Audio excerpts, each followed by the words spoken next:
berjalan dalam firman-Mu, hatiku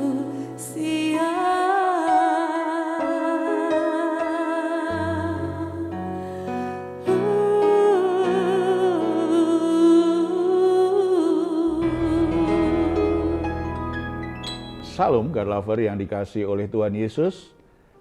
Senang boleh berjumpa kembali dalam program Raise God malam hari ini bersama Diaspora TV. Setelah melewati berbagai kesibukan sepanjang hari ini, mungkin ada situasi tertentu yang membuat jiwa saudara menjadi letih lesu dan berbeban berat. Apapun situasi yang sedang saudara hadapi saat ini, jangan pernah menyerah sebab Tuhan mengundang kita semua untuk mengalami kelegaan. Ini yang dikatakan Tuhan Yesus kepada kita. Marilah kepadaku semua yang letih lesu dan berbeban berat, aku akan memberi kelegaan kepadamu. Puji Tuhan, mari kita responi dengan iman undangan Tuhan yang begitu luar biasa itu, kita datang kepadanya di dalam doa. Bapa di surga, kami ucap syukur anugerah-Mu luar biasa kepada kami, tidak hanya menyelamatkan kami, tetapi Tuhan juga memberikan anugerah berkat penyertaan dalam hidup kami selama kami menjalani hari-hari kami. Bapa, situasi apapun yang terjadi, kami sangat percaya itu dalam kepedulian Tuhan dan Tuhan akan memberi kami pertolongan. Bahkan kalau kami datang kepadamu, Engkau berjanji akan memberi kami kelegaan. Kami percaya itu Tuhan. Oleh sebab itu kami membawa semua pergumulan ini kepadamu.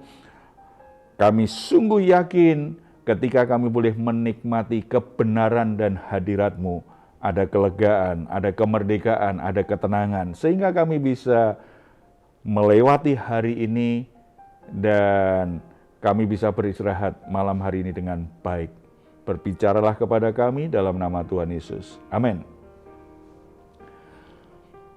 Ada orang berkata bahwa usaha tidak akan membohongi hasil. Ini benar adanya. Demikian juga orang yang bermental sukses. Kalau orang punya mental sukses, pasti orang akan siap untuk selalu berusaha mengejar suksesnya itu, untuk meraih suksesnya itu. Dan ketika dia sudah berhasil meraih sukses dalam hidupnya, dia juga akan mengelolanya dengan baik. 1 Raja-Raja pasal 9 ayat 10-28 mencatat bagaimana Raja Salomo yang sudah berhasil dengan sukses menyelesaikan pembangunan bait suci sekaligus istananya sebagai raja. Kemudian dia tetap melakukan sebuah upaya, sebuah usaha agar kesuksesannya itu terus bisa dikelola dengan baik, tidak berantakan. Karena memang ada banyak orang berjuang luar biasa untuk meraih suksesnya, tetapi setelah itu dia sendiri yang memporak-porandakan. Belajar dari Raja Salomo, kita akan bisa melihat 4 hal yang dilakukan Raja Salomo untuk memelihara sukses yang sudah diberikan Tuhan kepadanya. Dia terus berusaha supaya sukses yang Tuhan berikan kepada dia itu sungguh-sungguh bisa dirawat dengan baik. Mari kita membacanya ayat yang ke-11. Oleh karena Hiram, Raja Tirus telah membantu Salomo dengan kayu aras, kayu sanobar, dan emas, sebanyak yang dikehendakinya, maka pada waktu itu Raja Salomo memberikan kepada Hiram 20 kota di negeri Galilea. Apa yang dilakukan Raja Salomo? Pertama, ia membalas kebaikan Raja Hiram yang telah membantunya dalam membangun bait suci dan kompleks istana dengan memberi 20 kota di wilayah Galilea. Raja Salomo menghadiahkan 20 kota. Ini sesuatu yang luar biasa. Tapi sayangnya Raja Hiram menganggap 20 kota itu kurang bermanfaat secara ekonomi. Karena kelihatannya untuk perdagangan nggak cocok itu lokasi itu. Sehingga ia mengembalikan kota-kota itu kepada bangsa Israel. Hal ini tidak segera disadari, memang bisa berakibat buruk karena Salomo bisa saja dia akan menjadi kehilangan teman dan orang-orang yang mengasihinya. Tetapi ia juga bisa kehilangan kepekaan tentang hikmatnya dalam merawat keberhasilannya itu. Bahwa keberhasilan itu sepenuhnya merupakan anugerah dan berkat Tuhan. Saudara-saudara, ini menjadi peringatan. Berbuat baik pun itu juga mesti disertai dengan hikmat Tuhan. Ingin membalas kebaikan orang itu kan sesuatu yang baik. Tetapi kita tetap membutuhkan hikmat Tuhan.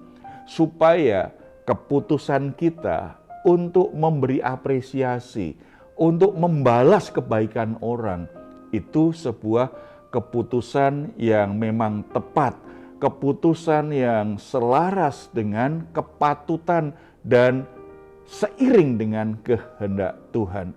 Supaya orang-orang yang mendukung kita, orang-orang yang memberi perhatian kepada kita, menerima ucapan terima kasih, menerima bagian dari sukacita kita atas pertolongan mereka, atas keberhasilan akibat dukungan mereka, mereka akan bisa menerimanya dengan baik. Yang kedua, kalau kita baca di ayat 17. Maka Salomo memperkuat Geser. Lagi pula ada orang Rodi yang dikerahkan di Bet Horon Hilir. 18 di Baalat, di Tamar, di padang gurun yang ada di negeri Yehuda. Yang kedua, Raja Salomo membangun beberapa fasilitas militer dengan mempekerjakan orang-orang Rodi dari bangsa non-Yahudi sebagai kebijakan terhadap bangsa yang mereka taklukkan. Karena di masa itu bangsa yang ditaklukkan akan menjadi budak bagi bangsa yang menaklukkannya.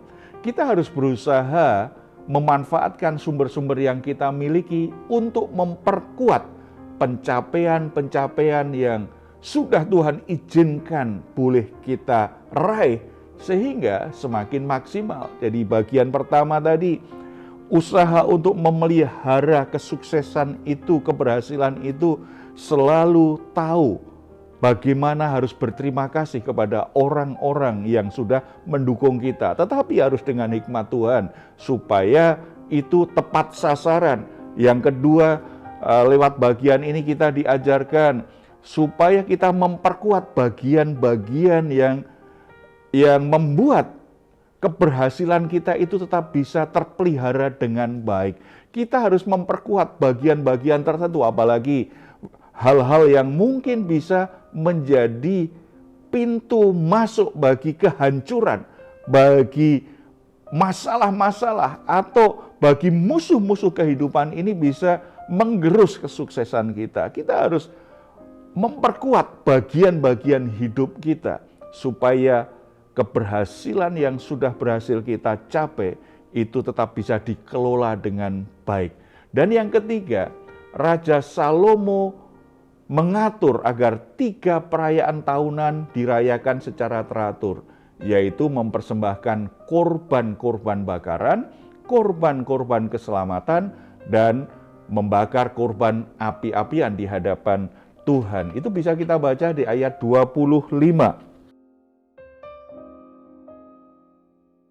3 kali setahun Salomo mempersembahkan korban-korban bakaran dan korban-korban keselamatan di atas mezbah yang didirikannya bagi Tuhan. Dan ia membakar korban api-apiannya di hadapan Tuhan. Demikianlah ia menyelesaikan rumah itu. Jadi saudara-saudara, pencapaian hidup, kesuksesan hidup yang kita raih harus kita sadari itu sebagai anugerah Tuhan. Kesempurnaan kesuksesan adalah ketika kita menyadari itu anugerah Tuhan dan kita mempermuliakan Tuhan lewat kesuksesan itu. Kita mempersembahkan korban pujian kita. Lewat keberhasilan yang kita raih, hidup kita semakin memuliakan Tuhan. Tidak boleh kesuksesan itu justru membangkitkan kesombongan dan lupa diri. Harusnya kesuksesan mendorong kita untuk semakin rajin beribadah, semakin rajin melayani Tuhan, semakin berkomitmen untuk bisa jadi berkat bagi gereja Tuhan, bagi pekerjaan Tuhan, bagi orang-orang yang membutuhkan kabar baik di dalam Yesus Kristus. Yang keempat, Raja Salomo kemudian bekerja sama dengan Raja Hiram, anak buah Raja Hiram yang menguasai masalah kelautan, mendampingi anak buah Raja Salomo. Dengan demikian kedua bangsa ini bersama-sama mendapatkan keuntungan. Kita bisa membacanya di bagian di ayat 26 dan 27 serta 28. Raja Salomo membuat juga kapal-kapal di Elison Geber yang ada di dekat Elot di tepi laut Tiberau di tanah Edom. Dengan kapal-kapal itu Hiram mengirim anak buahnya, yaitu anak-anak kapal yang tahu tentang laut, menyertai anak buah Salomo. Mereka sampai ke Ofir dan dari sana mereka mengambil 420 talenta emas yang mereka bawa kepada Raja Salomo. Di sini kita diajarkan untuk meraih sukses dan mempertahankan sukses, mengelola sukses, itu kita mesti menerapkan prinsip kemitraan, pentingnya bekerja sama dengan orang lain.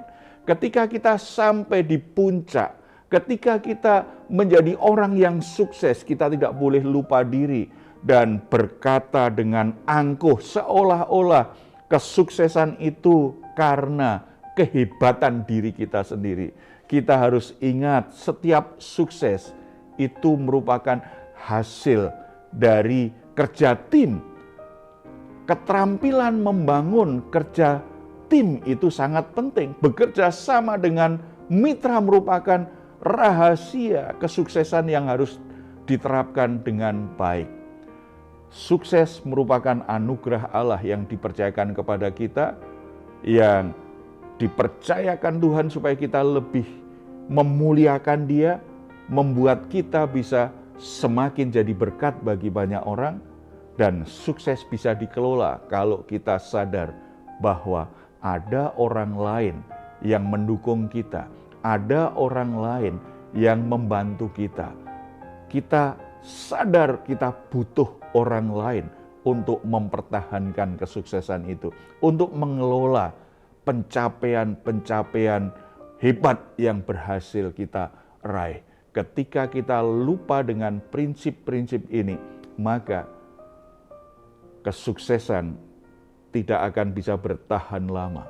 Yang ada kekacauan, yang ada konflik, yang ada justru setelah itu kehancuran dan penderitaan. Oleh sebab itu, bersyukur kalau hari ini Tuhan mempercayakan dalam hidupmu keberhasilan dalam pekerjaan, dalam bisnis, dalam pelayanan, keberhasilan apapun yang saudara raih, ingat itu anugerah Allah yang harus dikelola dengan benar, yang harus mempermuliakan Tuhan.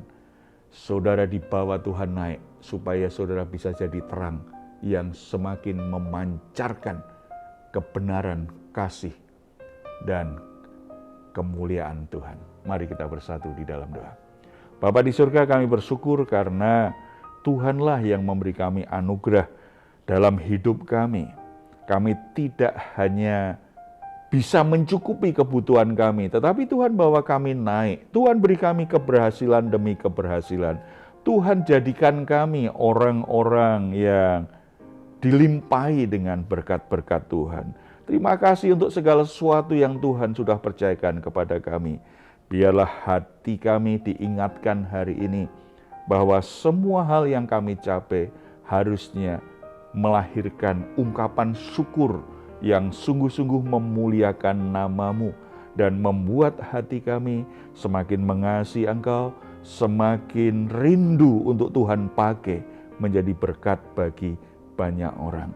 Bapa di surga, Roh Kudus kiranya selalu mengingatkan kami supaya kami tidak menjadi sombong dengan keberhasilan kami, supaya kami tidak menjadi lupa diri ketika kami menjadi orang yang berhasil. Kami tetap bisa bersyukur kepada Tuhan dan kami tetap menghargai orang-orang di sekitar kami. semua pencapaian kami pasti andil dari orang-orang yang Tuhan hadirkan dan bekerja sama dengan kami. Beri kami kerendahan hati untuk bisa bekerja sama dengan orang lain dan menghargai kelebihan serta kontribusi orang lain dalam hidup kami. Berkati saudara-saudara kami yang saat ini sedang berjuang untuk mengejar mimpi mereka. Tuhan sertai dan biarlah apa yang mereka lakukan, semua upaya yang mereka lakukan, Tuhan berkati sehingga keberhasilan demi keberhasilan mereka raih. Terima kasih Bapak, dalam nama Tuhan Yesus kami berdoa. Amin. Jika saat ini saudara atau keluarga sedang mengalami pergumulan dan membutuhkan dukungan doa, di layar saudara ada nomor telepon yang bisa saudara hubungi. Tim doa kami akan mendoakan saudara semuanya. Silahkan juga jika saudara ingin memberikan komentar, tuliskan komentar saudara di ruang komentar yang ada di channel Diaspora TV. Baik saudara, sebelum kita berpisah, mari kita mengucapkan bersama-sama Mazmur 4 ayat 8-9. Engkau telah memberikan sukacita kepadaku lebih banyak daripada mereka ketika mereka kelimpahan gandum dan anggur. Dengan tentram aku mau membaringkan diri, lalu segera tidur. Sebab hanya Engkaulah ya Tuhan yang membiarkan aku diam dengan aman. Puji Tuhan, selamat beristirahat. Doa saya senantiasa untuk saudara. Malam hari ini saudara sungguh-sungguh boleh mengalami rest in God. Tuhan Yesus memberkati kita semuanya. Salam.